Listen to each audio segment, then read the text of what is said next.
গণহত্যাকারী শেখ হাসিনা মানবজাতির কলঙ্ক, তাকে কখনোই ক্ষমা করা যাবে না বলে মন্তব্য করেছেন বিএনপির মহাসচিব মির্জা ফখরুল ইসলাম আলমগীর।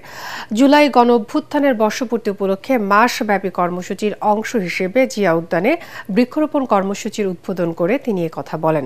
মির্জা ফখরুল বলেন, জুলাই শহীদদের জন্য কিছু করতে না পারলে জাতি ক্ষমা করবে না।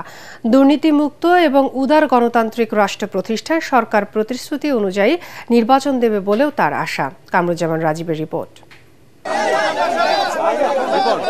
জুলাই গণ অভ্যুত্থানের বর্ষপূর্তি উপলক্ষে মাসব্যাপী কর্মসূচির অংশ হিসেবে রাজধানীর জিয়া উদ্যানে বৃক্ষরোপণ কর্মসূচির উদ্বোধন করেন বিএনপি মহাসচিব মির্জা ফখরুল ইসলাম আলমগীর। এতে বিএনপি নেতারা অভিযোগ করেন, জুলাই যোদ্ধাদের জন্য কিছু না করে কেউ কেউ জুলাই চেতনাকে ব্যক্তিগত সম্পত্তি হিসেবে ব্যবহার করছে।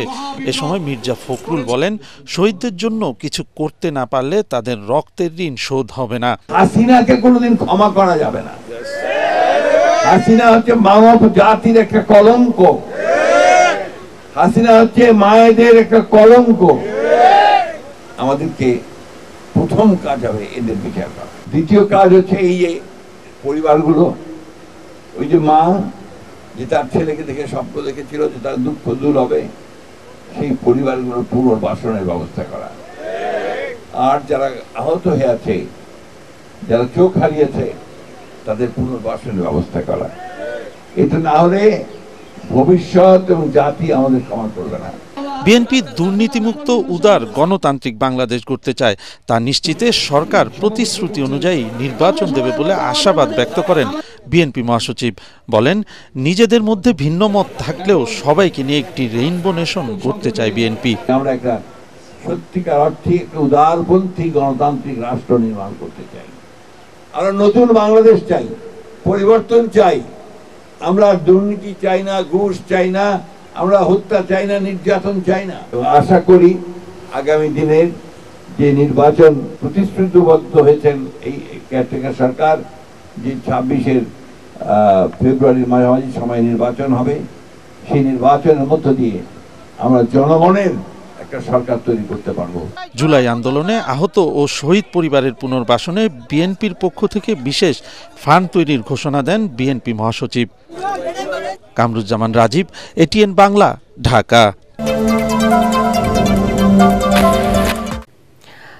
বাধা দিয়ে তারুণ্যের শক্তিকে থামানো যাবে না বলে হুঁশিয়ারি দিয়েছেন এনসিপি নেতারা। কক্সবাজারের সমাবেশে সত্য উন্মোচিত হয়েছে বলে জানান তারা। এ সময় জাতীয় নাগরিক পার্টির আহ্বায়ক নাহিদ ইসলাম অভিযোগ করে বলেন, বিভিন্ন জায়গায় তাদের উপর হামলা হচ্ছে। চট্টগ্রাম মহানগর উত্তর ও দক্ষিণ জেলা আয়োজিত এক সমাবেশে তিনি অভিযোগ করেন। চট্টগ্রাম প্রতিনিধি আবুল হাসনাতের তথ্যচিত্রে ঐশী গোস্বামী প্রমার রিপোর্ট। রাঙামাটিতে কর্মসূচি শেষ করে চট্টগ্রাম নগরের বিপ্লব উদ্যানে এনসিপি চট্টগ্রাম মহানগর উত্তর ও দক্ষিণ জেলা আয়োজিত সমাবেশে যোগ দেন এনসিপি নেতারা। হাজারো জনতার স্লোগানে তখন মুখর হয়ে ওঠে নগরীর বিপ্লব উদ্যান। সমাবেশে কক্সবাজারের চকরিয়ায় পথসভায় বিএনপি নেতাকর্মীদের বাধা দেওয়ার প্রেক্ষাপট তুলে ধরে জাতীয় নাগরিক পার্টি এনসিপির আহ্বায়ক নাহিদ ইসলাম বলেন, বাধা দিয়ে তারুণ্যের শক্তিকে থামানো যাবে না। চট্টগ্রাম ফ্যাসিস্টদেরকে তাড়িয়েছে, নতুন করে কাউকে ফ্যাসিস্ট হতেও চট্টগ্রাম প্রতিরোধ তৈরি করবে। সম্মানিত বিপ্লবী মুখ্য সমন্বয়ক নাসিরউদ্দিন পাটোয়ারি কক্সবাজারে সত্য উন্মোচন করেছেন। সেই সত্য উন্মোচন করার জন্য বিভিন্ন জায়গায় আমাদেরকে বাধা দেওয়া হচ্ছে। এ সময় রাজার ছেলে রাজা হবে, প্রজার ছেলে প্রজা থাকবে, এই রাজনীতি আর চলবে না বলে হুঁশিয়ারি দেন এনসিপি নেতারা। আমরা এখন বর্তমানে যে কার্যক্রমগুলো করব, সেগুলোর ফলাফল আমাদের ভবিষ্যতে আমাদের ভবিষ্যৎ প্রজন্ম পাবে। বর্তমানের কাঠগড়ায় যেভাবে অতীত প্রজন্মকে আমরা দায়বদ্ধ করি, আমরা যদি বর্তমানে আমাদের দায়িত্ব পালন করতে না পারি, তাহলে ভবিষ্যতের কাঠগড়ায় আমরা দায়বদ্ধ হব। এর আগে রাঙামাটি জেলা শিল্পকলা একাডেমি চত্বর থেকে শুরু হয় এনসিপির পথযাত্রা, যা শেষ হয় বনরূপা সিএনজি চত্বরে। কথার সাথে কথার লড়াই হতে পারে, কথার সাথে কখনো গায়ে হাত দেওয়ার, মঞ্চ আগুন জ্বলিয়ে দেওয়ার, ব্যানার পুড়িয়ে দেওয়ার লড়াই হতে পারে না। ঐশী গোস্বামী প্রমা, এটিএন বাংলা।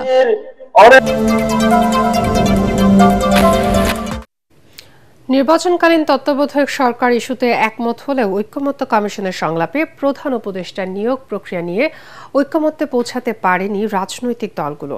একই সাথে এক ব্যক্তি প্রধানমন্ত্রীর সংসদ নেতা এবং দলীয় প্রধান থাকতে পারবে না বলে জামাত এবং এনসিপি মত দিলেও দ্বিমত প্রকাশ করেছে বিএনপি। তবে এ মাসে জুলাই সনদ ঘোষণার ব্যাপারে আশাবাদী কমিশনের সহসভাপতি ডক্টর আলী রিয়াজ।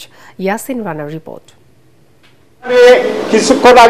রাজধানীর ফরেস্ট সার্ভিস একাডেমিতে রাজনৈতিক দলগুলোর সাথে দ্বিতীয় দফায় 15তম দিনের সংলাপে বসে জাতীয় ঐক্যমত্য কমিশন। সংলাপ শেষে কমিশনের সহসভাপতি ডক্টর আলী রিয়াজ জানান, সব রাজনৈতিক দল তত্ত্বাবধায়ক সরকার প্রতিষ্ঠার প্রশ্নে একমত। জুলাইয়ের মধ্যে জাতীয় সনদে স্বাক্ষরের ব্যাপারে আশাবাদী কমিশন। এই প্রস্তাবের অধিকাংশ বিষয়ে দলগুলো একমত হয়েছে।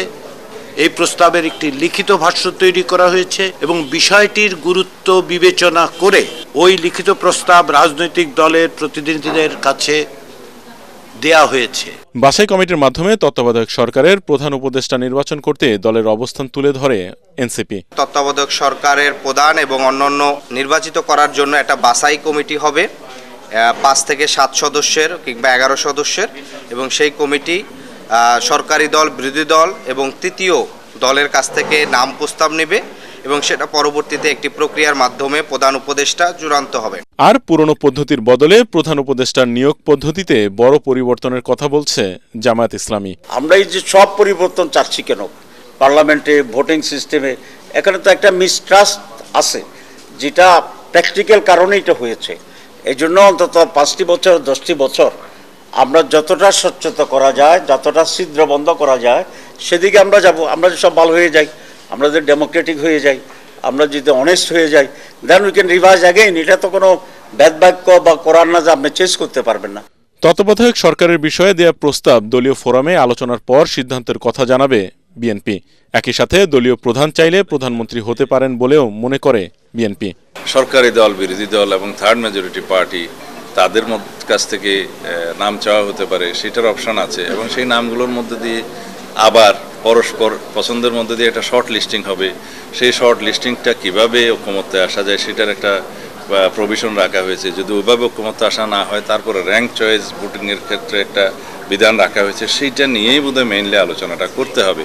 তো এখানে সবাইকে র্যাঙ্ক চয়েসের ক্ষেত্রে আমরা বিবেচনা করছি, তবে সেটা আমাদের দলীয় ফোরামে একটু আলোচনা করে কিভাবে কি করলে ভালো হয়। এখানে আমরা কাউকে বাদ রাখতে চাচ্ছি না। এটা একটা ইনক্লুসিভ একটা বডি এবং সেটা বাছাই কমিটি, তারা যাতে ভবিষ্যতে তত্ত্বাবধায়ক সরকারে একজন নিরপেক্ষ ব্যক্তিকে এবং এমন একজন সিটিজেনকে, বিশিষ্ট ব্যক্তিকে নির্বাচন করতে পারেন সবাই মিলে, যার বিরুদ্ধে কোনো রকমের কোনো আপত্তি থাকবে না, একটা ঐক্যমত্য থাকবে। এ মাসের মধ্যে ঐক্যমত্যের ভিত্তিতে জুলাই সনদে স্বাক্ষর করার বিষয়ে আশাবাদী রাজনৈতিক দলগুলো। ইয়াসিন রানা, এটিএন বাংলা, ঢাকা।